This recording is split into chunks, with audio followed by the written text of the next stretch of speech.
What is up, guys? Karma Medic here, and welcome back to another dose. So I'm currently in Greece right now. I'm here for the Easter holiday, and since it's so nice and sunny here, I thought I would take advantage of the weather, sit outside and make this video before I go back to England and it's all rainy and cloudy again. If you don't know who I am, my name is Nasser. I'm a second-year medical student at King's College London, and I'm about to write my end-of-year exams in a month's time. So I've made a revision timetable, and I'm going to walk you guys through how it is that I made it. Alright, so I've been making timetables for a very long time because I've had a lot of different exam periods in my life, and I find that I always make them quite efficiently and I follow them well, so it helps me spread out my studying over the exam revision period, and I make sure that I cover everything that I want to by the time the exam is here. I know that a lot of you guys will be studying for your A-levels and your IB exams now, so good luck to you, and I hope you do really well, and let's just jump straight into this video. First things first, I want to say that don't think about making your exam revision timetable as some huge complicated process that is going to take forever to get done and it's going to be really hard and complicated.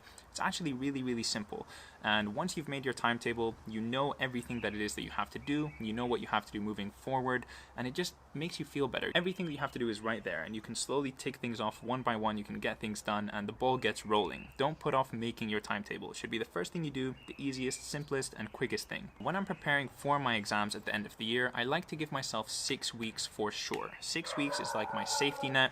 I know that if I start 6 weeks before my exam, I will have enough time to cover all the material that I want in as much depth as I need to in order to do well. I've done it before where I've only had 4 weeks before my final exam, and that was really crammed for me. Studying a full year worth of content in just 4 weeks was quite close for me. I personally like to take my time, so yeah, 6 weeks is basically my minimum. Now that that's out of the way, let's get to making this timetable. So the first thing that you guys will see in my video is that I make the outline of the timetable. So I just put today's date, and then you work from there, drawing the lines for however many weeks you have until the day of your exam. This should be the easiest and simplest part. Then you want to fill in the date of your exam. This is the goal that you're working towards. This is the thing that you're going to reach at the end, and this is what you're going to be working towards. This should be clear in red or whatever color you want, in big letters, that you know the day that is coming. After you've filled in when your actual exam is, you want to fill your timetable with the things that you know for sure are going to happen. So on my timetable, I have Easter holiday, working on my student selected component essay. That's what the SSC stands for.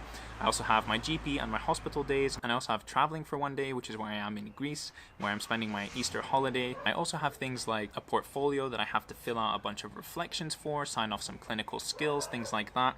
So fill in your timetable with all the things that you know for sure are going to happen between now and when your final exam is. So now that the main and concrete parts of the timetable have been filled in, we can start working on the things that are more variable, that are more subject to change, and that we have control over deciding when we want to study what. So the next thing that I do is scope out all of my subjects. So I create a subject list, and you'll see here that I have all the different modules, and underneath the modules, the different components of them. So for inflammation, there's bacterial infection, viral infection, inflammatory joint and skin diseases. Then we have aging, and if you move on a bit, there's human development, supporting life, etc. So these are all of the topics that I have to study, every single thing. And of course, within all of these yellow subjects that you see here, there's many different lectures, anywhere between like 3 and 10, maybe even 12 lectures for each of those. So as you can see, there's a lot of content that I need to study. But the beauty about making this list is that even though there's so much content that I know that I need to study, it's all written down here in one place on one page. And this makes it really easy for me to track over time how much work it is that I've done. Car passing by. How much work it is that I have done and how much work that I have left. And that's the important thing. You want to be able to track your progress over time. If you see that you're falling behind, you can speed things up and move things around. And if you see that you're on track, then good. You pat yourself on the back and you continue as you're doing. Another perk of being in Greece for the holidays is that my mum cooks me food. Check it out. Got pasta, chicken, and vegetables. So yeah, we've got some food as well. Anyway, back to the video. Once you've made this subject list, you're going to need to weight these things appropriately. And what I mean by that is that topics that you've already studied before, for example, I had 2 progress tests throughout this year, so I already studied human development and I already studied supporting life. So those subjects are going to have less weighting for me, and so they will take up less time for me in my studying schedule than inflammation and aging, which are subjects that I've not studied before. Because I want to make sure that I cover all of the material on my exam, I don't want to skip anything, I want to make sure that I've done everything at least once. I'm going to spread out inflammation and aging in between each other. I'm not going to do like 3 days of inflammation and then 3 days of aging. I'm going to switch it up a little bit. So as you can see here, I'm going to do inflammation, aging, inflammation, aging, inflammation, aging for about a week. Then after that, I want to get anatomy out of the way. Anatomy is a subject that I know is going to be very difficult and it's going to take me a lot of time to learn properly. However, it's not that likely to come up on the test. So it's something that I want to do at some point. I want to have gone through it once, but it's not so important that I have to revise it a lot continuously coming up to my exam. So I'm going to put it in here early in my revision timetable to get it out of the way. Now, you guys likely won't have the exact same subjects that I'm putting here, but what I want to get across to you hopefully is the type of subjects that I'm placing in different places. Oh yeah, so this is basically a breakdown that I do. So I count how many days I have between now and the test, and I have 42 days, and there's 6 main topics, so that's 7 days per topic. So on average, I should study 7 days per topic. However, something like anatomy is going to be much less for reasons that I've explained. And then of course, human development, which I've already studied before, is also going to be less. So some topics will have more, some topics will have less, but on average, about 7 days per topic. So after anatomy, I'm going to do human development, as you guys can see, and supporting life. I'm going to sprinkle them in to the middle of my studying. I'm going to throw in the theme weeks in there just to cover them quickly. It shouldn't take me too much time. And then like I mentioned, inflammation and aging again. So by the 15th of May, as you guys can see, I will have done inflammation and aging significantly more than human development and supporting life, as those are the subjects that I haven't studied yet. I will have also done anatomy a decent amount. And now what I've written for the 16th is assess strengths and weaknesses and adjust. And this is really important as well. Right now, it's the 21st of April. I don't know what's going to be going on through my mind by the 16th of May. Maybe I will know inflammation and aging super well, and I can leisurely take my time to explore supporting life and human development again. Or I'm going to feel that I'm really struggling in aging and I'm going to want to review it more and more. So that's why I leave this part of my timetable empty and sort of undefined, so that once I reach this point, I can reassess where I am. For example, now I'll show you guys on my iPad.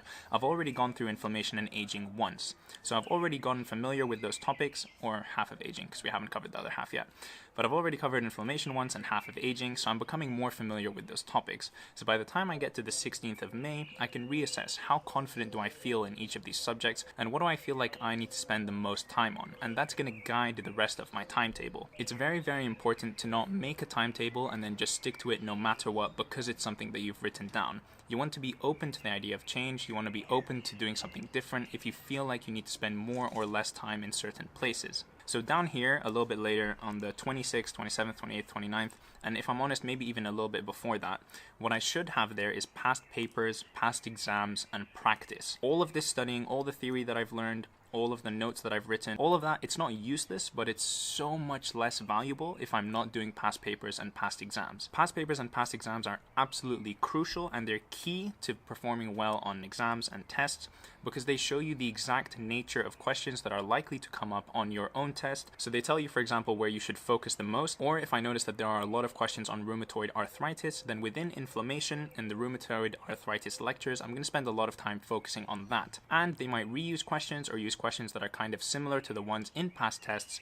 So really, I can't state the importance of past tests and past exams enough. And then at the very end, I just write down a couple of things that I want myself to remember. So every day when I look at this timetable, I can read them and just keep an eye on them. You know, things like focus on clinical material. Right now in my second year of medical school, there's no point in me focusing on all the tiniest little biochemical reactions and molecules and whatever.